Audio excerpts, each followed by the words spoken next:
Best fighter World. in the world, yeah. I think it's Terence Crawford.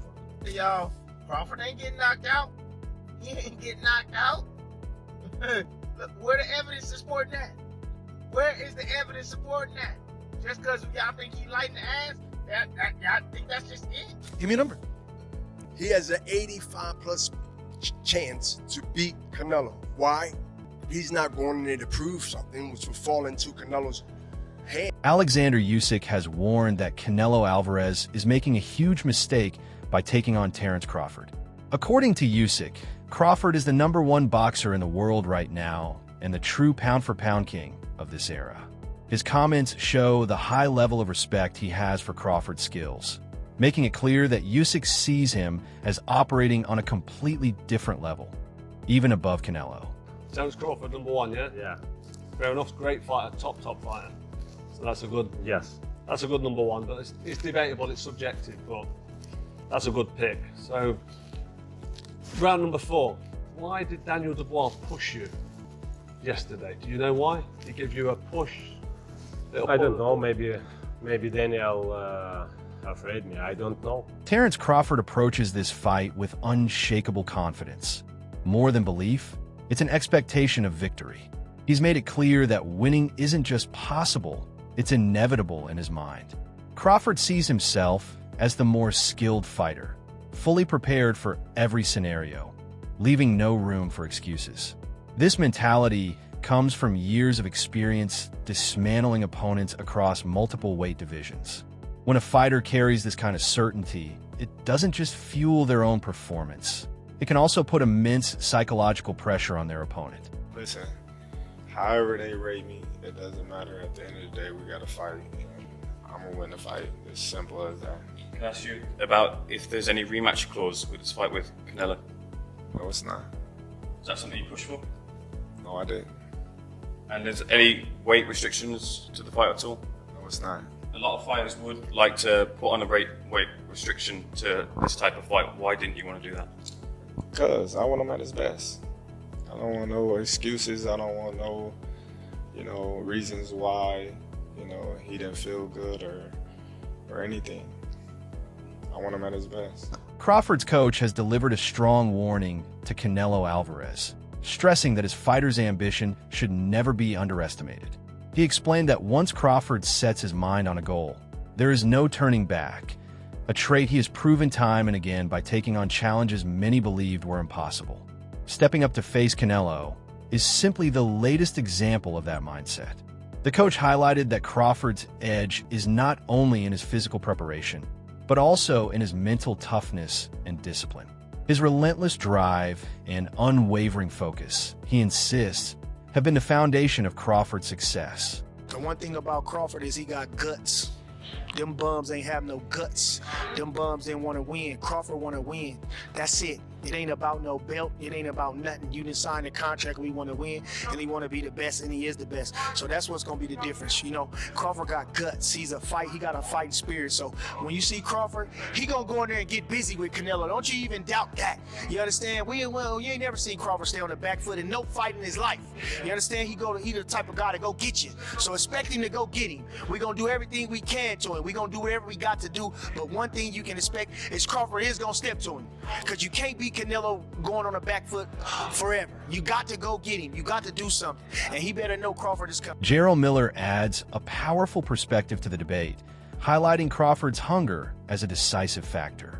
In boxing, he argues, hunger can outweigh experience and even raw talent because it pushes a fighter to exceed their limits. Miller views Canelo as a champion who has already secured wealth, fame, and glory, while Crawford is still chasing a historic legacy. That difference in motivation, he suggests, could shift the balance toward Crawford. Hunger fuels harder training, longer preparation, and a sharper edge when the pressure is at its highest. Who do you think's going to win that?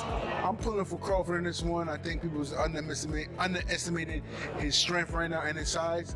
And I think he's a little more hungry than Canelo. So let's see though. But I like both guys, but I'm a little closer to Crawford, so I want to see if Crawford can take it. And lastly, quick mention on IBA Pro.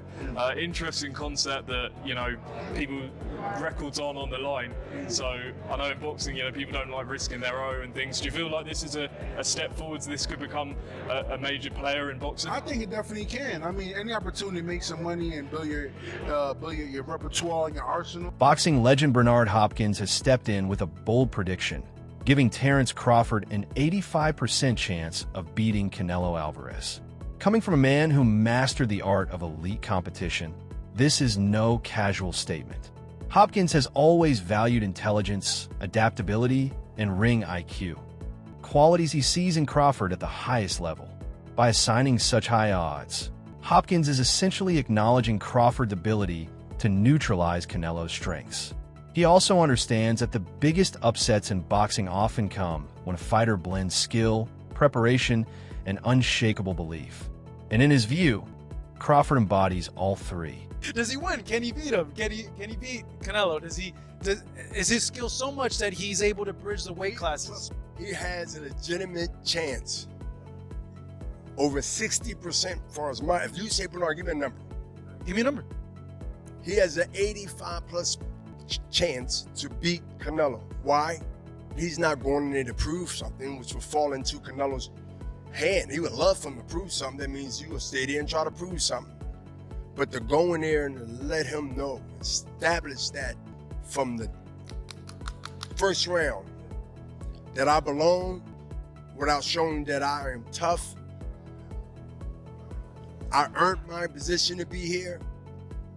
And I want to show you, even though you're being stubborn, that your time not only have came, but it's gone. He ain't gonna surrender and say I'll slow it up, so I'm gonna act like it. No, he has to be shown. And it has to be early. Tim Bradley makes a sharp case by pointing out that Canelo has shown struggles even against opponents far less accomplished than Terence Crawford. He reminds fans of William Skull, who was able to frustrate Canelo and take him the full 12 rounds. If a fighter like Skull could do that, Bradley argues, then dismissing Crawford's chances is absurd, especially since Crawford is widely seen as the best pound-for-pound boxer in the sport today. His message is clear. In boxing, skills matter more than reputation, and Crawford has the kind of skills that can expose Canelo. If Skull, right, can hold Canelo to 152 punches thrown in an entire 12-round fight, 152 punches, you don't think Crawford can? You don't think Crawford can? You don't think Crawford can go the distance with Canelo Alvarez? If William Skull can go 12 rounds with him and keep him at an all-time low, 152 punches a round. Oh my goodness. If Charlo, 154 pounder, can go up to 168 pounds. Respect Charlo's skills, but he ain't got Crawford's skills. If he can go 12 rounds with Canelo Alvarez, you don't think Crawford can go 12 rounds with him? You don't think Crawford can go 12 rounds with him? The most skillful fighter on planet Earth? Oh, damn, let me go even further. If Jaime Munguia, you can throw a penny in the ring, it's going to hit him. You can throw a dime in the ring, it's going to hit him. You can throw a feather in the damn ring, it's going to hit him. It's going to hit him. If he can go 12 rounds with Canelo Alvarez, you don't think Crawford can go 12 rounds with Canelo Alvarez? Damn, I got another one. I got another one. If Berlanga, if Berlanga can go. Dawood Bey downplays the entire buzz surrounding Canelo Alvarez sparring with Jaron Ennis, calling it nothing out of the ordinary and certainly not something that will give Canelo an edge over Terence Crawford. He explains that sparring partners come and go, but fights are won through execution under the spotlight, not in the gym. Bey also points out that Ennis's family has ties to Canelo, which has only fueled unnecessary hype. In his view, the session is irrelevant to the real fight since Crawford's skill set is unique and can't be duplicated by any sparring partner. Boots going off to spar Canelo. ahead of Terence Crawford's bout? For me personally, all right, well, I live in Philly, right? So interacting with Mr. Boozy and them sometimes, you know, little stuff. So Boots, whole family, they been had a relationship with Canelo. Like, this not new. Boo was up there camping with him for I was up there boxing him or whatever. And then Canelo, period, he boxed Philly guys. When he was about to fight Floyd, he was boxing Brother Naz's nephew. So this ain't nothing really new that Canelo doing right now or that Boots is doing right now. I think that it's just being made to be a big deal because, like, on the internet, the fans, as much stuff as they like to talk about Boots sometimes, they understand from looking at his skill set and stuff like that that he would be someone who can help Canelo. Like, you know what I mean, in a situation like this, if you're the kind of person that look at sparring and consider it to be a help, which it can be, especially, you know, Boots being a switcher, being a boxer, puncher, the athleticism he has, the footwork he has. If you wanted to get ready for Terence Crawford, that would be a great guy to box with. So I think that's a good thing for Canelo. I think it's an even better thing for Boots. Well, even better thing for Canelo because he's the one that got to fight right now. What's your crew? Boots got to fight October 11th. He does. Up, so he's getting, so this, you know what I mean, this up the level of Boots camp and he get paid for it. I'm glad he got an opportunity like that. Get to see himself in there with a guy like that. Anyway, that can help him psychologically a lot. So. Terence Crawford has openly explained the source of his confidence, emphasizing that knockouts aren't just about raw power, but about the punches opponents never see coming.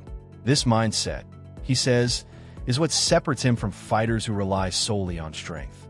While Canelo is renowned for his heavy, fight-ending shots, Crawford insists the real danger comes from timing, precision, and deception. His strategy is to wear opponents down, frustrate them, and capitalize on their mistakes, creating the perfect openings for decisive, fight-ending blows. It don't take a big punch to knock somebody out. It's the ones that you don't see that hurt you. All my fights that I loaded up and I try to catch somebody, you know what I mean, with a big shot, I typically miss or they see it at the last minute and they brace for it. You know, the ones that just flow is the ones that get. Marcus Brown sheds light on Crawford's preparation by emphasizing his unique sparring approach. He explains that Crawford often trains with fighters significantly larger than him, some with heavyweight frames. This experience has conditioned him to take big shots and respond calmly, without panic. According to Brown, this level of comfort is what sets Crawford apart from others who might fold under pressure.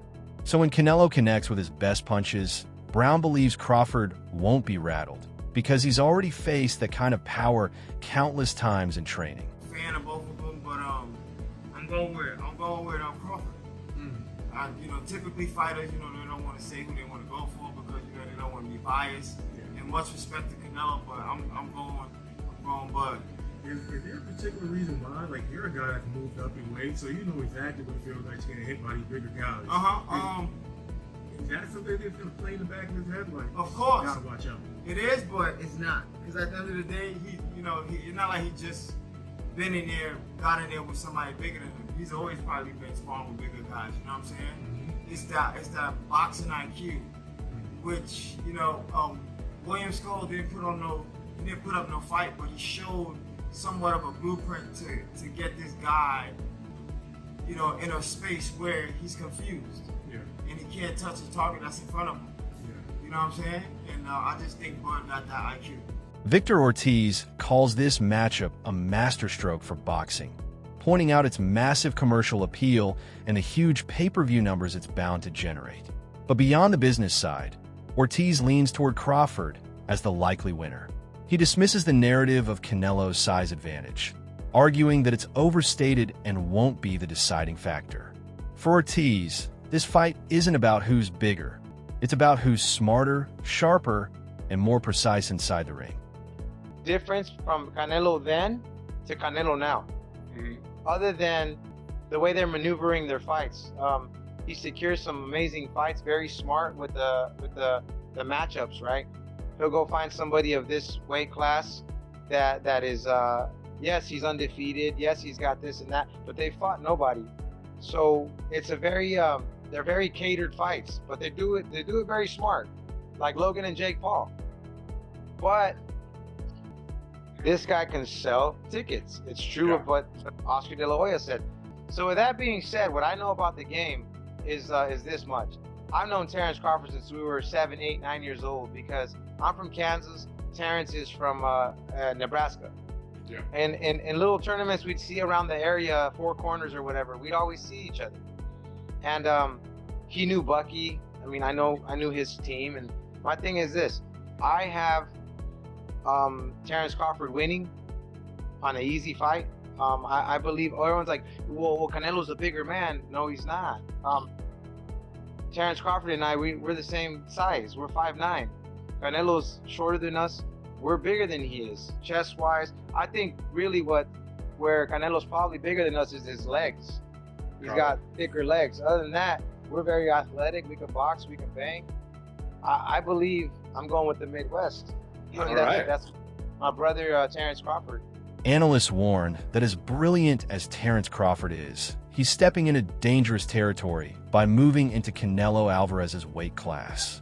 At 168 pounds, opponents naturally carry more size, strength, and durability, factors Crawford hasn't faced at this level. While he's dominated lower divisions, this is a whole new challenge. Canelo has already proven himself against naturally bigger champions, showcasing both adaptability and physical power, which give him a real edge here. Crawford's leap from 147 to 168 pounds is historic in itself. Few fighters dare attempt such a drastic jump, especially with the goal of becoming undisputed across 3 weight divisions. But Crawford hasn't taken the risk lightly. His camp has focused on more than just adding pounds. It's been about reshaping his body to perform efficiently at a higher weight. Conditioning has been central, designed to preserve his speed, reflexes, and stamina while ensuring he can handle the demands of a much bigger division. 69 point, let's just call it 170 pounds, which is huge, absolutely huge for a 154 pounder. Especially, it's just shocked me that he's come up from 135 and now he's still putting on that much weight. He's rehydrating that much at 154. And indeed, to bring us even closer to the modern day, the thing that was posted, and again, this is the second time we've seen this, is why I'm kind of thinking there's a bit of a theme here with Crawford posting his weight when he's not actually in full training camp. On February the 9th, 2025, he posted an Instagram story and he showed himself weighing 186 pounds on a gym scale. Now, that's so much bigger than I imagined Crawford would be. I never thought this guy would walk around 186 pounds, which for anyone who needs the conversion is just over 84 kilograms. And now look, it's not an unthinkable weight for someone, but for someone who has fought as low as Crawford has, who is generally as lean and as in shape as Crawford is, that's a lot of weight. Amir Khan delivers a strong defense of Crawford's chances, praising his ability to land precise, punishing shots that build damage over time, particularly to the body. He points out that this strategy was key in Crawford's dominant win over Errol Spence, and believes it can be just as effective against Canelo. According to Khan, Crawford's mastery of pace control frustrates opponents, forcing them into mistakes that he expertly exploits. He argues that many overlook how skill can neutralize size, and insists Crawford's arsenal is perfectly suited for this kind of challenge. The build-up has also revealed a more assertive side of Crawford. His shove at Canelo during the face-off was more than simple theatrics. It was a deliberate statement of intent. Analysts like Showbiz the Adult interpret it as psychological warfare, a way to show he's not intimidated and to set the tone before the fight even begins. For Crawford, the battle isn't just physical, it's mental. He's stepping into the ring with an aggressive mindset, determined to seize control long before the opening bell. Canelo's a friend now after our fight we had, and also Crawford had shared training camp with him as well. It's a good fight. I'm not going to say too much. Okay. I'm going to save it till on the day of the fight. Okay. But look, it's going to be a mega fight. Honestly, it's hard to pick the winner. Yeah. But like I said, it's a close one. I know you said you don't want to say too much, but when people talk about Crawford boxing on the outside and using the movement, almost making it boring in a sense. Do you think he can do that with the added weight that gets put on and him boxing in that certain style that we haven't really seen him box like before? In terms of boxing on the outside and almost sort of that stick and movement type. Talking about Crawford, yeah? Crawford, yeah. Look, Crawford's going to probably do the same thing that he knows best, which is box, be small, slow movements, small steps. Only small steps is taken. So I mean, look, and it's always worked for him. Every fight he's been in, and we thought that the fight with Spence was going to be hard, and he made it look so easy. Now, we've never really seen him in a hard fight where we've seen him in trouble. So maybe this could be the fight that puts him in that trouble to see what he's going to be like when he's under pressure. You know what I mean? We've never seen either fighter under pressure, like a lot of pressure. I mean, you can't say. Maybe Golovkin for Canelo, I guess. Yeah, you could exactly. say. Yeah, Golovkin. Yeah. But other than that, I don't class the Mayweather fight a hard fight because Mayweather just a runner, wasn't he? Yeah. I guess Bivol had the size. Bivol had the size advantage, but this one, I think Canelo has the size advantage. But then again, Andy Lee wraps up the debate by stressing just how significant this fight really is. He dismisses the notion that Crawford is too small, pointing instead to the impressive physical transformation Crawford has made in preparation. For Lee, this matchup embodies boxing at its very best. Asterisk skill versus power, speed versus strength asterisk. He argues that Canelo's size alone does not guarantee victory, as Crawford's agility, creativity, and tactical adaptability could balance the scales. Lee's perspective captures the true anticipation surrounding this showdown. It isn't just another fight, but a legacy-defining clash with the power to electrify fans worldwide. Because, like every good fight, no one truly knows the skill and competitiveness and ring craft of Crawford, or you can say the same things about Canelo, but just he has that size. And but I see Crawford in New York when Hamza fought Berlanga, and he doesn't look too small anymore. He's filled out a lot, looked quite big. It's a great fight. I think they're equally matched in skill. That's all for today's video. Make sure to stay tuned for more updates, and I'll see you next time.